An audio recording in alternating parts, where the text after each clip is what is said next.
আসসালামু আলাইকুম রহমতুল্লাহ বারাকাতু। এই যে কথাগুলো বলছেন, এই কথাগুলো শুনে গেলে কিছু বুঝতে হবে, তাই কথাগুলো শুনে যান। দেখবে, আমি একটু আগে বলছিলাম ওদেরকে, আমাদের দেশে টেররিজমে কম লোক মরে, তার চেয়ে বেশি আমাদের দেশে। যে খবর এখন সোশ্যাল মিডিয়ায় ঝড় তুলেছে তা নিয়ে অনেকেই অবাক। ছড়িয়ে পড়া পোস্ট আর ছবিতে দেখা যাচ্ছে একটি মসজিদের জায়গায় বড় ধরনের নির্মাণ কাজ চলছে। দাবি করা হচ্ছে এখানে আর মসজিদ নয়, এবার নাকি স্কুল নির্মাণ করা হবে। অনেক পোস্টে স্পষ্টভাবে লেখা মসজিদের বদলে স্কুল নির্মাণ করা হোক, কারণ শিক্ষা দিয়েই নাকি সমাজ এগিয়ে যায়। এই দাবিকে ঘিরে ইতিমধ্যে শুরু হয়েছে তীব্র আলোচনা। এটাকে আবার সাহসী সিদ্ধান্ত বলা হয়েছে। কেউ আবার বলেছে ধর্মীয় স্থাপনার জায়গায় এমন পরিবর্তন মেনে নেওয়া যায় না।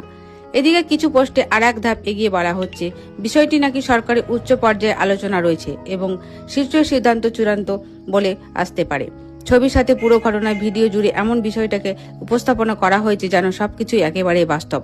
ফলে অনেক মানুষ এটাকে সত্যভাবে শেয়ার করেছে, মন্তব্য করেছে, রাগ ও